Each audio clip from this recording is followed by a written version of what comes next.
ወላጅ እኛ በእኛ ባህል እንግዲህ ይቅርታ መጠየቅ አንዳንዴ ስሜትን ከፍቶ ማሳየት የሚያስንቅ ወይም የማያስከብር ይመስለናል። ይቅርታ መጠየቅ ያስከብራል። ይቅርታ ስንል ታዲያ ዝም ብሎ ሶሪ ምናምን እያሉ ሳይሆን ስለነሱ ግድ እንዳለን እንዲያውቁ ነው የሚያደርገን። ይቅርታ አድርግልኝ ፎርጊቭ ሚ ምናምን አይደለም። ልጆች ኮንሴፕቱም የላቸው። ስሜታችንን ግልጽ አድርጎ መነጋገር ሪሌሽንሽፕን ቢልድ ያደርጋል። ሪሌሽንሽፕን ግንኙነትን ሪፔር ያደርጋል። ኖ እኔ አንዴ እንዲኮንኩ በኋላ አላደርግም እንደዚህ እንዲያድርገኝ የሚለው ነገር ለልጆቻችን ምንም ጥቅም የለውም። ሰላም ጤና ይስጥልኝ ውድ እናት ለእናት ቤተሰቦቼ ስላየኋችሁ በጣም ደስ ብሎኛል።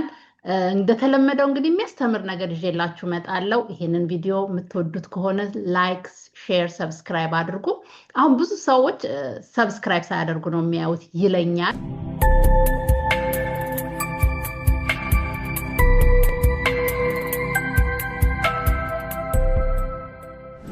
ሰላም ጤና ይስጥልኝ ውድ እናት ለእናት ቤተሰቦቼ ስላየኋችሁ በጣም ደስ ብሎኛል። ዛሬ ይዤላችሁ የመጣሁት ከልጆቻችን ጋር ስላለን ግንኙነት ነው እና ከብዙ እናቶች ጋር ወላጆች ጋር በትሬኒንግ ብዙ ጊዜ ሰራለሁ እና ብዙ ጊዜ የሚያጋጥመኝን ወደ እናንተም ይዤላችሁ ነው የመጣሁት።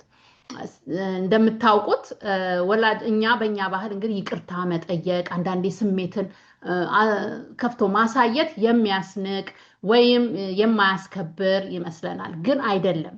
ያንን ነው በተወሰነ መልኩ ለማሳየት የሞከርኩት።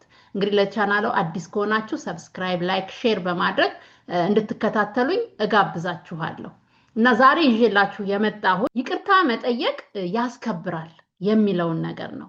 እንደገና ደግሞ ስሜታችንን ግልጽ አድርጎ ማሳየት ያስከብራል፣ ትረስት ያደርጋል፣ እንዲያምኑን ለልጆቻችን ይሆናል የሚለውን ነው ይዤላችሁ የመጣሁት እና ይቅርታ መጠየቅ ያስከብራል ስል ምን ማለቴ ነው? ያደጉም ልጆች የሆኑ ትንንሾችም ልጆች የሆኑ እውነት ያጠፋን ሲመስለን ስሜታቸውን የጎዳን ሲመስለን ይቅርታ ብሎ መጠየቅ በጣም ተገቢ ነው። ይቅርታ ስንል ታዲያ ዝም ብሎ ሶሪ ምናምን እያሉ ሳይሆን ይቅርታ ስሜትን ስለጎዳው በዚህ ምክንያት በተለይ ስሜቴን ጎድተኸዋል ብለው ሲናገሩ ወይም ፊታቸው ላይ እንደጎዳን ስናይ ሲመስለን እንደዛ መጠየቁ ያስከብረናል እንጂ እንድንናቅ አያደርገንም። ስለነሱ ግድ እንዳለን እንዲያውቁ ነው የሚያደርገን። እንደገና ደግሞ ከፍ ያሉ ልጆች ለምሳሌ ቲኔጅ የሆኑ ልጆች ወይም 20 ቤት ውስጥ የሚሆኑ ልጆች ሊሆኑ ይችላሉ።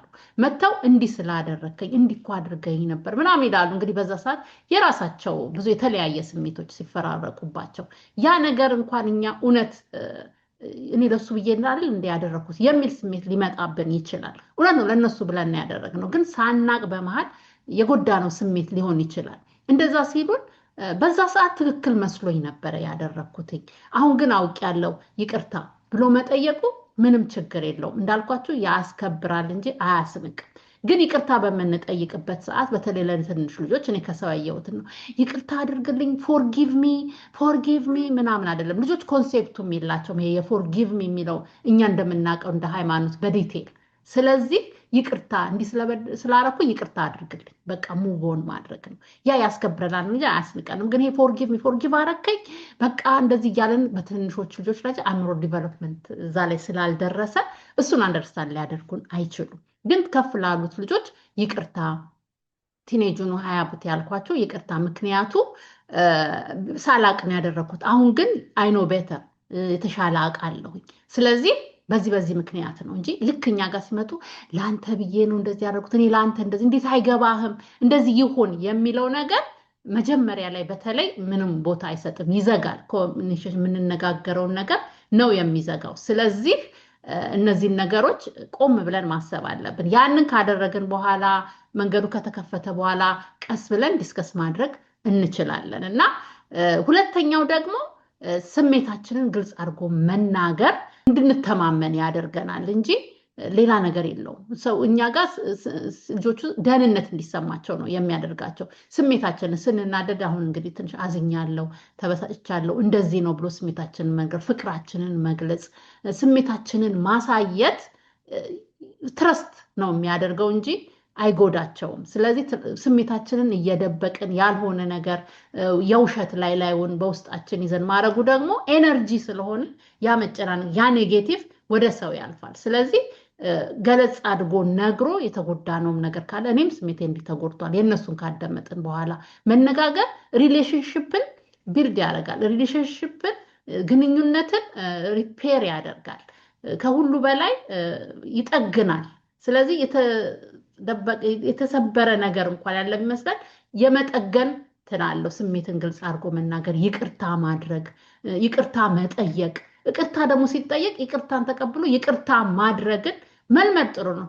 ኖ እኔ አንዴ እንዲኮንኩ በኋላ አላደርግም እንደዚህ እንዲህ አድርገኝ የሚለው ነገር ለልጆቻችን ምንም ጥቅም የለውም እና እነዚህን ሁለት ነገሮች ዛሬ ለማስተላለፍ ነው የመጣሁትኝ። አንደኛው እንግዲህ የመጀመሪያው ያልኩት ምንድነው ልጆችን ይቅርታ መጠየቅ አያስንቅም፣ እንደውም ያስከብራል እንጂ። ስለዚህ ለልጆቻችን እሱን ማድረግ ይኖርብናል። ያስከብራል እንጂ አያስንቅም የሚለው ለማድረግ ነው። ብዙዎቻችን አይምሮ ላይ እንደምንድነው ይቅርታ የምጠይቀው አይገባም እንዴ ምን አደረኩና የሚለው ማይንድ ሴት በጣም የተሳሳተ ነው። ይቅርታ መጠየቅ ይቅርታ የሚጠየቀው ሰው እንኳን እሺ ብሎ ባይቀበል ከኛ ወጥቷል፣ ከኛ አድርገናል። እንደገና ይቅርታን መቀበል ትልቅ ነገር ነው። ምክንያቱም ማያጠፋ ሰው የለም። ከልጆቻችን ጋርም ሲመጣ እንደዛ ነው። ይቅርታ ብለን ስንላቸው እነሱ ራሳቸው ይለምዳሉ ይቅርታ መጠየቅን፣ ይቅርታ ማድረግን ከልጅነታቸው የመፈወስ ምልክት ነው እና እንደዚህ ማድረግ ይኖርብናል ለልጆቻችን። ሁለተኛው እንደገና ያልኩትም ደግሞ ሰመራይዝ ለማድረግ ልጆቻችንን ስሜታችንን ማሳየት፣ ስሜታችንን ግልጽ አድርጎ ማሳየት፣ እነሱም ስሜታቸውን መናገር ሴፍ እንደሆነ፣ ስሜታችንን ገልጸን ማሳየት ሴፍ እንደሆነ ደህንነት እንዲሰማቸው ያደርጋል። እኛ ጋር መምጣት እኛም ማሳየት እና ስሜትን ማሳየት ሞር ሪሌሽንሺፕን በትረስት በመተማመን ያንን ስሜት ስለምናውቀው በመተማመን እንዲሆን ያደርጋል እና ይሄንን እንድንለማመድ አሳስባችኋለሁ፣ አበረታታችኋለሁ።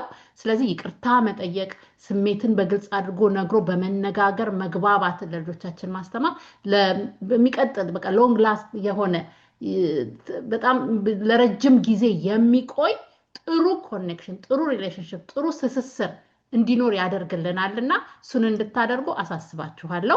እንግዲህ እዚህ ቆይታችሁ እስካሁን ያያችሁ በጣም አመሰግናለሁ። ላይክ፣ ሼር፣ ሰብስክራይብ በማድረግ ይህንን ቪዲዮ ለብዙዎች እንድታደርሱልኝ በትህትና እጠይቃለሁ። የተለያዩ ኤክስፐርቶች፣ የተለያዩ ሰዎች እያመጣው እዚህ ደግሞ እየጠየኩኝ ብዙ እንድንማማር ስለማደርግ በዛ እንድትተባበሩኝ እጠይቃለሁ። በሚቀጥለው ቪዲዮ እስከምንገናኝ ድረስ የዛ ሰው ይበለን። አመሰግናለሁ።